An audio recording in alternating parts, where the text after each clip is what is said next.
So, I want you to imagine stepping into your apartment building's elevator, just exactly like you do every single day. Right. Totally mundane routine. Exactly. You press the button, you stare at the doors, maybe you're just scrolling on your phone.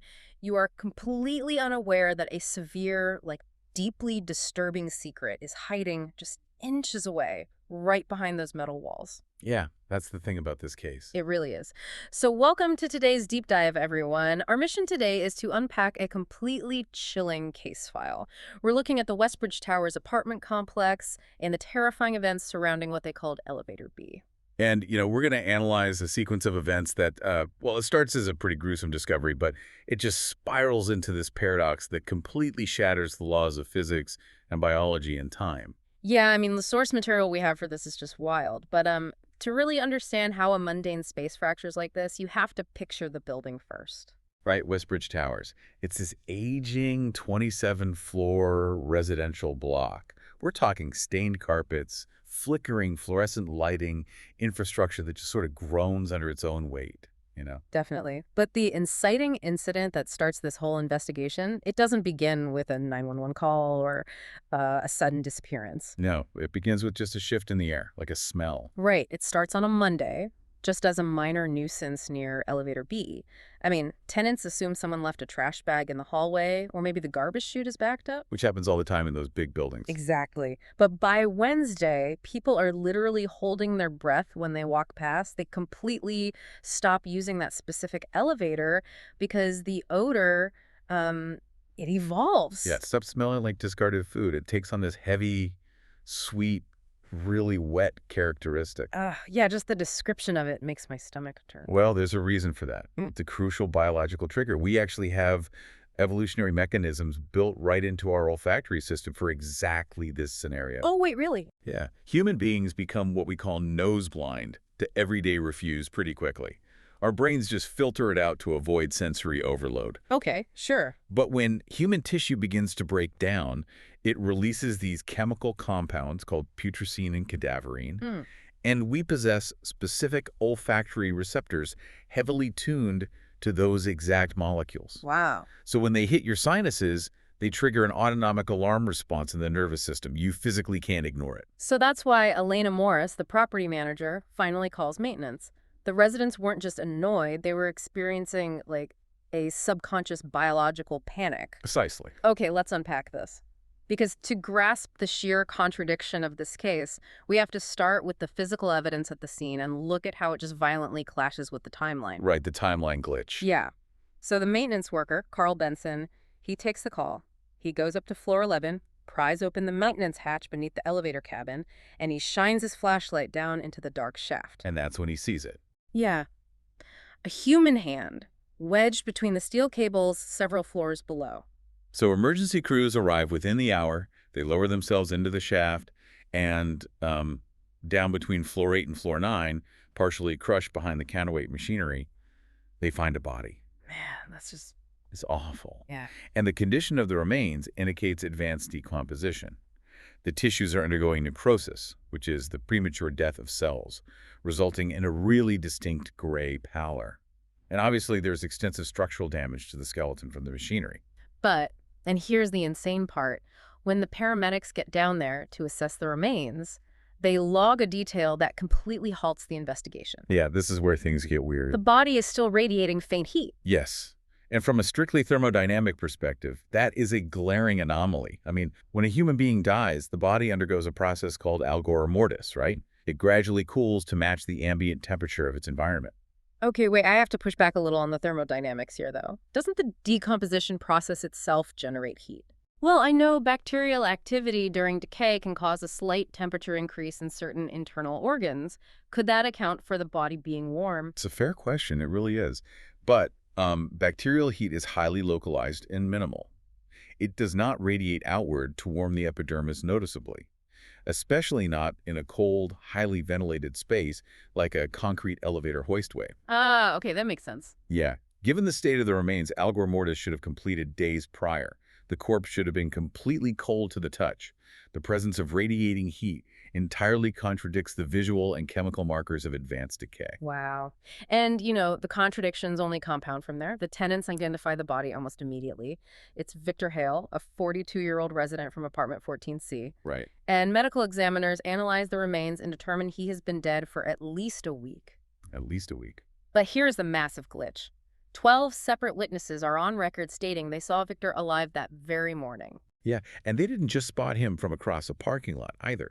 These were close proximity interactions. Tenants actually spoke with him near the mailboxes. Yeah, didn't an elderly resident say something too? Yes, one elderly resident stated Victor physically helped carry her groceries upstairs less than 3 hours before his decomposing body was extracted from the shaft. See, if you're listening to this right now, you're probably thinking exactly what the initial investigators thought. I mean, this has to be a case of mistaken identity. Oh, absolutely. That's the logical assumption. Right, like someone looks like Victor, or maybe a relative is in town, or perhaps it's just a bizarre collective delusion. Well, what's fascinating here is how the human brain handles severe cognitive dissonance. Yeah. When empirical data like a decaying body contradicts communal observation, our instinct is to rationalize it. We assume memory is fallible. But 12 independent witnesses experiencing the exact same tactile, conversational interactions, Yeah. that eliminates the probability of shared delusion. It's so creepy. It is. The forensic data says he's dead, but the sociological data says he's interacting with the world. I kept trying to find a mental model for this while reading the source material, and the closest I get is a lagging server in a multiplayer video game. Oh, that's an interesting way to look at it. Right. You know, when your internet connection suddenly drops, your character's avatar might still be walking around on the screen, running into walls, maybe even triggering animations. Yeah. But the actual connection to the host server has already been severed. It's almost as if Victor Hale's core connection was cut a week ago, but his physical avatar was still buffering in the real world, playing out residual routines. It's a compelling way to visualize it, for sure. And because eyewitness testimony inherently carries doubt, Detective Marcus Reed logically turns to the one thing that doesn't rely on human memory. The lobby security cameras. You want the digital footprint to clear up the timeline. But instead, the footage just deepens the anomaly. Reed pulls the lobby records. At 7:52 a.m., Victor Hale walks through the front doors. He's carrying coffee, he's casually checking his phone, his gait is totally normal. But just 11 minutes later, at 8:03 a.m., the camera on the 14th floor records Victor exiting elevator B. Yeah. And his physical presentation has degraded drastically. I mean, his movements are deeply stiff. His neck is tilted at this severe, unnatural angle. The description of this part gave me chills. It's terrifying. As he passes the camera, he stops, turns his head, and offers this wide, mechanically precise smile directly into the lens. And it lasts for exactly one frame before the feed dissolves into static. Right. I want to talk about that static, actually, because cameras don't just spook and turn off. What actually causes a digital feed to corrupt right at that millisecond? Well, digital security cameras use CMOS sensors, which are highly sensitive to electromagnetic interference. A localized, intense burst of electromagnetic radiation can corrupt the video encoding process. It scrambles the digital translation of light into data, resulting in visual artifacts or complete static. So something disrupted the localized electromagnetic field the exact second he looked at the lens. Yes. But the visual corruption is actually secondary to the mechanical data the investigators pull next. Oh, right, the elevator logs. Correct. Yep. Modern elevators record every floor stop digitally. According to the building's central computer, Elevator B did not stop on the 14th floor at 8:03 a.m. It didn't stop at all. In fact, it couldn't have. Property management had manually locked that cabin down at the ground floor at 7:30 a.m. due to the odor complaints. The braking mechanisms were fully engaged. That is just, it's so unsettling. So the camera records a man walking out of a steel box that physically never arrived. Yeah. So, seeking some kind of baseline reality, Marcus Reed starts knocking on doors on the 14th floor. He needs to know what the neighbors heard or saw. And initially, he gets standard, non-committal answers. Victor was quiet, kept to himself. Right. But as the interviews progress, a deeply unsettling pattern emerges. Multiple neighbors on the 14th floor admit that, over the past few months, they heard strange noises coming from apartment 14C late at night. Heavy impacts, right? Heavy impacts. The sound of something heavy being dragged across the floorboards. And on at least one occasion, muffled screams from inside the walls. Now here's where it gets really interesting from a behavioral standpoint. They heard dragging, they heard impacts, they literally heard screaming in the walls, and they did absolutely nothing. Nothing at all. They just went back to watching TV. I mean, it highlights a documented psychological phenomenon known as the diffusion of responsibility, specifically within high-density housing. Oh, for sure. When you live inches away from hundreds of strangers, separated only by drywall, people assume someone else will call the authorities. They rationalize the red flags as, just city noise to avoid the social friction of intervening. That intense bystander effect creates a profound isolation within a crowd. People become islands. Yeah. And because the neighbors chose to ignore those sounds, Marcus Reed and the forensic team are forced to breach apartment 14C to see what exactly was happening in there. And the moment they open the door, they are hit with that same thermodynamic anomaly. The apartment is sweltering. It feels like standing in a boiler room, despite the thermostat being off and the windows closed. Yeah, and it's juxtaposed against a perfectly mundane scene. Right. There's dishes in the sink, the bed is unmade, a television is just left softly running in the living room. But the mundane facade fractures quickly. Reed notices a dense concentration of flies swarming the edges of the closed bathroom door. The team enters, obviously expecting to find biological waste. Instead, the bathroom is clinically spotless. It reeks of industrial bleach. Until a forensic technician accidentally bumps the large mirror above the sink. Yeah, that mirror. The mirror shifts on an unfastened hinge. Behind it is a hollowed-out cavity carved directly into the structural drywall. And what they find inside completely recontextualizes the entire investigation. They find a collection. Dozens of human teeth. Finger bones. Severed hair. Wallets, ID cards, and wedding rings. Just stacked in the darkness. Yeah. These aren't random items. They are trophies. Which means Victor Hale wasn't just a quiet neighbor who suffered a bizarre mechanical accident. He was a highly organized serial killer operating right in plain sight. Exactly. And this raises an important question regarding environmental psychology and architecture. How so? Well, finding those trophies grounds this case in the very clinical reality of human predation. But it also forces us to consider if physical environments can absorb trauma. Does a concentrated density of violence permanently alter the fundamental properties of a space? It definitely seems like those properties break down right as the investigators find the teeth, because everything that happens next actively defies structural engineering. Oh, completely. The forensic team is standing in that sweltering bathroom, cataloging the cavity. Suddenly, every single light bulb in the apartment dims, humming with this low electrical frequency. Then, two patient knocks tap against the front door. The officers freeze. He draws his weapon, calls out, "Police, identify yourself." Complete silence. Then, drifting under the door gap from the hallway, a familiar, quiet voice says, "Can I come in?" So creepy. It's Victor Hale's voice. Wait. Reed knows the physical corpse is currently in an evidence bag on the ground floor. Right. I mean, they just pulled him out of the shaft. Exactly. One of the technicians even vocalizes it, whispering, "The body's downstairs." Yeah. Then comes a second knock, followed by a low, wet, choking sound that resembles laughter. Okay, so Reed creeps down the hallway and presses his eye to the peephole. Standing in the corridor, illuminated by the flickering overhead lights, is Victor Hale.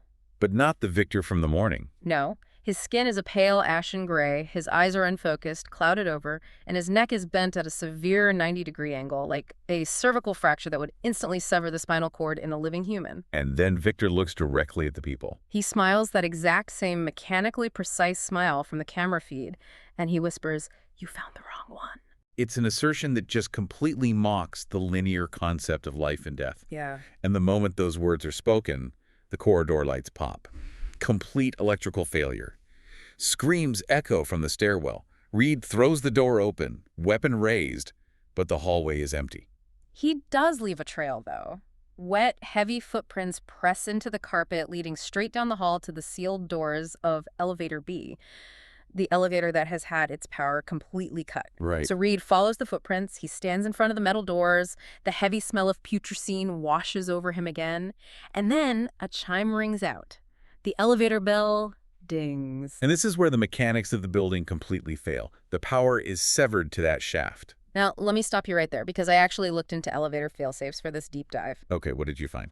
If you cut the power to an elevator, the doors don't just become loose. Elevators use electromagnetic brakes that clamp down onto the guide rails the second a circuit is broken. Right, as a safety measure. Exactly. They default to a locked position to prevent a free fall. It is mechanically impossible for those doors to slide open without an active electrical current manually releasing the brakes. So are you saying the machinery itself was compromised? It goes way beyond compromised machinery. The structural reality of the system was being overridden. The heavy steel doors slowly grind open despite the brake calipers being fully locked. Wow. And standing in the pitch-black cabin is Victor Hale.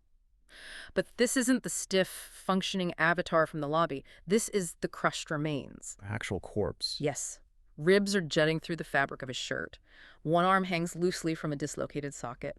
The left side of his skull is visibly flattened. And yet he is standing upright, still wearing that wide smile. Reed raises his firearm. I mean, his hands are shaking. He asks the only logical question left, which is, what are you? And Victor's shattered jaw audibly cracks as he forces the words out. Still falling. Still falling. Still falling. That single phrase redefines the anomaly they're dealing with. So, what does this all mean? I spent hours thinking about that phrase, and it reminds me of a skipping vinyl record. Oh, I like that analogy. Yeah, because when a record sustains a deep, severe scratch, the needle can't progress to the end of the song. It violently snaps back, playing the exact same second of audio over and over indefinitely. Right. This entity in the elevator isn't a traditional haunting. It's a localized, supernatural echo. Victor Hale is caught in an infinite loop of the exact millisecond of his violent death. Yes. The timeline glitch, the avatar in the lobby, it's all happening because the record is skipping. He is structurally unable to ever hit the ground. If we connect this to the bigger picture, it challenges our baseline perception of time. We rely on time as a straight vector. You exist, biological functions cease, you move on. Right. But what if extreme trauma, layered over a site of repeated predation, warps that vector into a circle? That's a terrifying thought. The true terror of Westbridge Towers isn't just that Victor Hale was a predator. It's the concept of eternal suspension. Being trapped alive in a singular moment of kinetic agony, literally and existentially stuck between floors forever. And Reed quickly realizes Victor isn't the only one trapped in there, because after he speaks, the flashlight beams cut through the darkness behind him, illuminating the interior walls of the elevator shaft. And ants when Reed sees them. Dozens of human bodies, embedded and fused directly into the concrete and steel of the hoistway walls. This is the discovery that elevates the case from a localized anomaly to a massive structural cover-up. Which brings up a massive logistical question for me. How do you hide bodies in an elevator shaft? It's hard to fathom. I looked up the dimensions of a standard commercial hoistway. The gap between the elevator car and the shaft wall is usually only about 8 to 12 inches. Right, it's incredibly tight. If you have bodies fused into that space, how did the counterweights not crush them daily? How did the maintenance crews over a decade not notice the structural load changes or the spatial disruption or the smell before this? That is the most disturbing aspect of the architecture. The space between the drywall and the shaft shouldn't have been large enough to accommodate them. The structural integrity of the building should have failed years ago under the weight. Yeah. Yet, when the police spend the next 2 days tearing that shaft apart, they extract the remains of 11 additional individuals. 11. And these victims span a timeline of 15 years. Every single one of them was a former tenant of Westbridge Towers who was classified as a missing person. The forensic reports on those 11 victims are what really kept me awake, because the medical examiners found deep anomalies in the bone marrow and tissue preservation. Many of these victims showed biological markers indicating they remained alive long after their official estimated times of death. Yeah, the cellular data suggested they didn't just die and get discarded into a void. The architecture of the shaft itself sustained them in a prolonged state of decay. That is just awful. They were preserved in that unnatural space, suspended in the darkness between the floors where the building's infrastructure operates. As for Victor Hale, the final police report officially lists his time of death as, quote, sometime during the previous week. That's all they would commit to. Yeah, that is the only concrete data point they're willing to put on paper. The department completely redacts the lobby footage. They dismiss the 12 eyewitnesses as mass hysteria. Of course they do. And they ignore the ongoing noise complaints from residents who continue to report dragging sounds near Elevator B, even after the shaft is emptied. The city actually condemns Westbridge Towers shortly after. I mean, you simply cannot maintain a residential permit for a structure where the internal load-bearing walls operated as a mass grave. Obviously. But demolishing the site proves equally complicated. Right. Because removing the physical biological matter didn't stop the slipping record. No, it didn't. The demolition crews flat out refused to operate heavy machinery near the central core of the building. Workers repeatedly log safety complaints, stating that whenever they approach the sealed elevator doors, they hear 3 soft knocks coming from inside the empty metal shaft. Followed by a voice politely asking for permission to enter. The architecture remains infected. The final security guard contracted to monitor the perimeter reported that late at night, when the city power grid was completely disconnected from the block, the elevator pulleys would still engage. Wait, with no power? With no power. The cables would grind, the metal would groan, and the empty cabin would stop on floor elevations that no longer logically existed in the blueprints.